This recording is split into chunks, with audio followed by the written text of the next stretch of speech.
बच्चों चलते हैं मेंटल मैथ कक्षा 8 के अगले प्रश्न पर। मैं हूं हरी सर और आप देख रहे हैं मेरा YouTube channel maths with Hari sir. तो बच्चों मैं आपको बताना चाहता हूं ये स्पेशल हिंदी मीडियम के बच्चों के लिए मैंने बनाया है। अगर आपके आसपास कोई भी हिंदी मीडियम में पढ़ता है तो उसको आप शेयर कर सकते हैं, बता सकते हैं।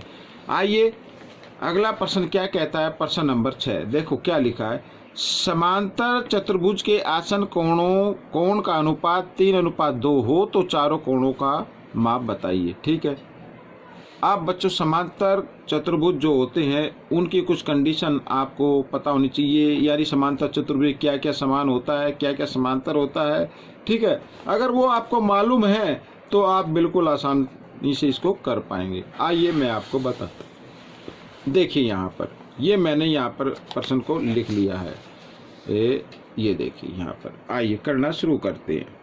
ठीक है, अब ये ABCD एक मैंने समांतर चतुर्भुज लिया है इसमें। ठीक है, तो यहाँ पर मैं लिख सकता हूँ ABCD एक समांतर चतुर्भुज है। ठीक है, इसके आसन कोण यानी जिसकी भुजाएं एक उभयनिष्ठ हो, यानी AB इसमें एक उभयनिष्ठ आ रही है ना, तो ये कोण A और B, तो इनका अनुपात दिया हुआ है। ठीक है, तो मैं यहाँ पर लिख लेता हूँ, माना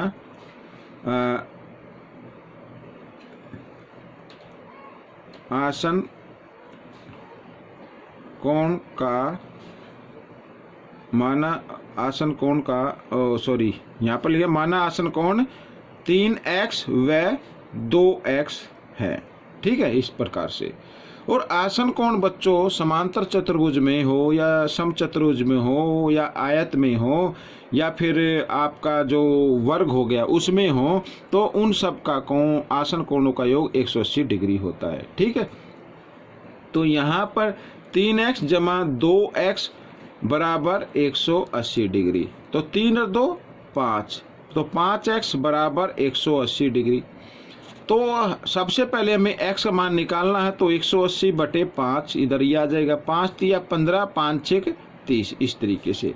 ठीक है, तो यहाँ पर x का मान आ गया 36। तो यहाँ पर पहला आसन कोण ये लिख लेता हूँ, पहला आसन ठीक है कोण A यहाँ पर लिख लेते हैं। तो आया है वो यहाँ पर ये वाला, तो 3x मान लीजिए, इसे 3x का था, तो 3 × 36 इस तरीके से बराबर 3 6 18, 3 3 9 और 1 10, 108 डिग्री का आ गया बच्चों। ठीक है, और B निकाल लेते हैं। कोण B की वैल्यू कितनी आएगी, तो B जो हमने लिया था वो 2x का था, यहाँ पर 2x यानी कि 2 × 36, 36 दूनी 72, तो 72 डिग्री का आ गया। अब इसमें पूछा चारों कोणों की माप बताओ। ठीक है, तो कोण A बराबर होगा कोण C के। ठीक है, कोण A यहाँ पर कोण A बराबर होगा कोण C के। ठीक है, यहाँ पर मैं लिख देता हूँ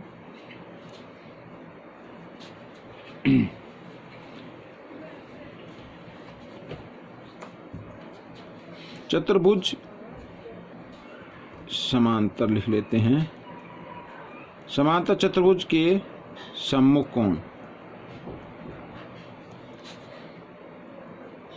बराबर होते हैं। ये भी एक इसका नियम होता है, सम्मुख कोण बराबर होते हैं। ठीक है, तो कोण A आपका 108 डिग्री का है, तो कोण C भी कितने का होगा, 108 डिग्री का होगा, तो कोण C बराबर 108 डिग्री। ठीक है, इस तरीके से। इसी प्रकार कोण B बराबर होगा कोण D के, तो कोण B बराबर होगा कोण D के, और ये कितने के होंगे, देखो यहाँ पर मैं सीधा लिख देता हूँ, तो B यहाँ पर आया 72 डिग्री, तो ये भी 72 डिग्री का होगा। ठीक है, फिर नियम यही लिखना, समांतर चतुर्भुज के सम्मुख कोण बराबर होते हैं यहाँ पर। ठीक है, तो ये पहला प्रश्न आपका हो गया। अब हम करेंगे प्रश्न नंबर 7। यहाँ पर प्रश्न नंबर 7 में देखो लिखा, यदि चतुर्भुज का एक अंतःकोण 90 डिग्री का है, ठीक है, तो उस अंतःकोण के सम्मुख कोण की माप बताइए। अब समचतुर्भुज की सभी भुजाएं क्या होती हैं, बराबर होती है। मैं इसी पर बता देता हूँ। ये मान लो ये हो गया इस तरीके, 90 का दिया ना, तो एक 90 का बना लेते हैं, ये इस तरीके से। ये समचतुर्भुज का एक 90 डिग्री का कोण हो गया। तो इसका सम्मुख कोण बताना। तो बच्चों समचतुर्भुज हो, समांतर चतुर्भुज हो, ठीक है, या आयत हो या वर्ग हो, तो इनके सम्मुख कोण क्या होते हैं, बराबर होते हैं। तो यहाँ पर इसका देखो करने के लिए इसमें कुछ है नहीं, तो आप सीधा लिख सकते हैं यदि समचतुर्भुज का एक अंतःकोण 90 डिग्री का है तो उस अंतःकोण का सम्मुख कोण भी 90 डिग्री का होगा। आपको क्या लिखना है, उस अंतःकोण के सम्मुख कोण का कोण 90 डिग्री का होगा। ठीक है, इस तरीके से आप इसको लिखेंगे तो इसका आंसर क्या आएगा, 90 डिग्री आएगा। हम करेंगे प्रश्न नंबर 8। तो देखो यहाँ पर ये करने वाला है, लिखा है सम अष्टभुज के प्रत्येक बाह्य कोण की माप बताइए। ठीक है, क्या लिखा है कि प्रत्येक कोण बाह्य कोण की माप बताइए। देखो इस तरीके से मान लीजिए ये हो गया, मैं बनाने की कोशिश करता हूँ इस तरीके से, 2 भुजाएं हो गई, 3, ये 4, ठीक है, ये 5, ये 6, ये 7 और ये 8, इस तरीके से। तो पहले तो हमें बच्चों मान लीजिए यहाँ पर ये बाह्य कोण की माप बतानी है, इधर ये निकल गया तो ये, ठीक है, प्रत्येक की बाह्य एक की बता देंगे। तो सबसे पहले हमें तो पहले इन अंतःकोणों का योग ज्ञात करना है, ठीक है, तभी हम कर पाएंगे। ठीक है, प्रश्न नंबर 8। तो यहाँ पर भुजाएं कितनी है, 8, तो फॉर्मूला वही लगाएंगे n घटा 2 गुणा 180। ठीक है, तो 8 गुणा 2 गुणा 180, 8 में से 2 गए 6 और 180, 18 छिक्का 108, 1 जीरो है तो 1 जीरो लगा दी। तो इसके जो अष्टभुज है उसके अंतःकोणों का योग 1080 डिग्री होगा। ठीक है, अब लिख देता हूं मैं, सम अष्टभुज के अंतःकोणों का योग बराबर 1080 डिग्री है। ठीक है, अब प्रत्येक कोण कितने का होगा, एक कोण, वो भी निकाल लेते हैं। प्रत्येक अंतःकोणों कोण की माप, तो हम क्या करेंगे, तो ये तो योग लिख दिया, इसमें कितनी भुजाएं हैं, 8, तो इसको क्या करेंगे, 8 से इसको भाग दे देंगे। ठीक है, आइए दे देते हैं। तो 8 एकम 8, ठीक है, यहाँ पर 2 बच गए और ये 8, 28 हो गया, 8, ठीक है, 28 हो गया। तो 8 दिया यहाँ पर, ठीक है, हम इसको 8 एकम 8, 2 बच गए और 8, 28 हो गया। तो 8 दूनी 16, 8 दिया 24, ठीक है, ये हो गया। तो इसमें से 24 घटा देंगे तो 4 और 0, 8 पंजे 40, यानी 135 डिग्री का आ गया। एक कोण कितने का आ गया, 135 डिग्री का आ गया। ये बाह्य कोण हमें बताना है। ठीक है, ये बाह्य कोण हमें बताना है, ये तो आ गया 135 का, ये बताना है। अब बच्चों यहाँ पर देखो मैं आपको बताता हूँ, क्योंकि मेंटल मैथ है, आपको पूरा डिटेल से करने की जरूरत नहीं है। तो ये 135 और इसको ना आप x का मान लो, बाह्य कोण को x, तो इन दोनों का योग भी क्या होगा, 180 डिग्री होगा। इन्हें बोलते हैं रेखीय युग्म, रेखीय युग्म बोलते हैं इन्हें। ठीक है, रेखीय युग्म 180 डिग्री का होता है। तो x बराबर 180, 135 जमा का इधर आकर ये घटा का हो जाएगा, और इसमें से जब हम घटाएंगे तो यहाँ पर माप निकल आएगी, 10 में से 5 गए 5 और 7 में से 3 गए 4, तो इस तरीके से 45 डिग्री का आ गया बच्चों। तो ये प्रश्न आपका हल हो गया। ठीक है, अब हम करेंगे प्रश्न नंबर 9।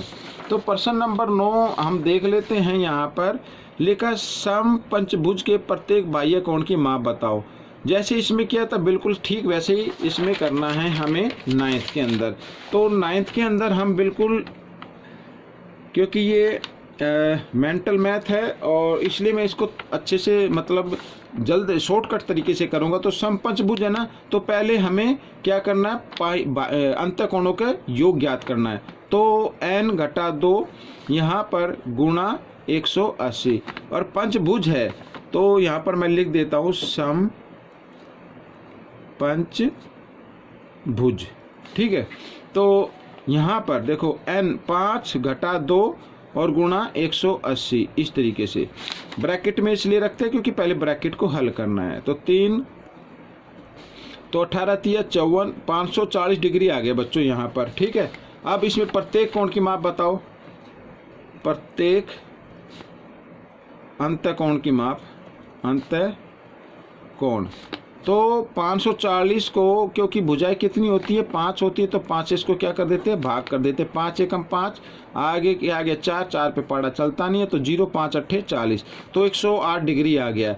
अब यहाँ पर बच्चों 108, ये तो अंतःकोण हो गया और ये बाह्य कोण हो गया, ठीक है। तो दोनों का योग क्या होना चाहिए, सॉरी 108 है ये, तो दोनों का योग क्या होना चाहिए, 180, ठीक है। इन्हें क्या बोलेंगे, रेखीय युग्म, रेखीय युग्म बोलते हैं बच्चों यहाँ पर, ठीक है। मैं लिख देता हूं, बाह्य कोण प्लस अंतःकोण बराबर 180 डिग्री का होता है, ठीक है। ये तो आपको याद रखना है। अब हमें निकालना x, 180, अब 108 जमा का इधर आकर ये घटा का हो जाएगा, तो 108 घटा देते हैं, ठीक है। तो यहाँ पर घटाने पर आएगा बच्चों 72 डिग्री, ठीक है। तो बच्चों ये प्रश्न भी आपका हल हो गया, प्रश्न नंबर 9, ठीक है। तो इस तरीके से हम इनको करेंगे। तो अब हमारे पास बचता है प्रश्न नंबर 10। यदि चतुर्भुज के कोणों का अनुपात 2:3:5:8 है तो सबसे छोटे कोण की माप बताइए। तो सबसे छोटे कोण की माप हमें बतानी है, तो बहुत ही आसान है ये भी। तो यहाँ पर लिखेंगे प्रश्न 10, ठीक है। माना चतुर्भुज के कोण, ठीक है। तो अनुपात दिया हो ना, तो मान लेते 2x, 3x, 5x व 8x, ठीक है। अब आपको मालूम ही है कि चतुर्भुज के 4 कोण होते हैं और चारों को अगर हम जमा कर दें तो बराबर आता है बच्चों 360 डिग्री के, ठीक है। यहाँ पर मैंने जमा कर दिया। अब 8 और 2 10 और 5 15 3 18, तो 18x बराबर 360 डिग्री। यहाँ पर x का मान निकाल लीजिए, 360 बटे 18, 18 दूनी 36, यहाँ पर 20 आ गया बच्चों, ठीक है। तो 20 डिग्री का आ गया। अब इसमें पूछा है सबसे छोटा कोण, सबसे छोटा कोण तो यही होगा ना, तो मैं लिख लेता हूँ सबसे छोटा कोण। तो सबसे छोटा कोण बराबर यहाँ पर 2x है, कहने का मतलब ये 2 गुणा 20, 20 दूनी 40, तो 40 डिग्री का आ गया बच्चों। ये आपका प्रश्न हल हो गया। अब आपको ये 5 क्वेश्चन कैसे लगे मुझे ज़रूर बताएं और इसमें से सीखकर दूसरों को ज़रूर सिखाएं। मिलते अगले पार्ट में, तब तक के लिए धन्यवाद।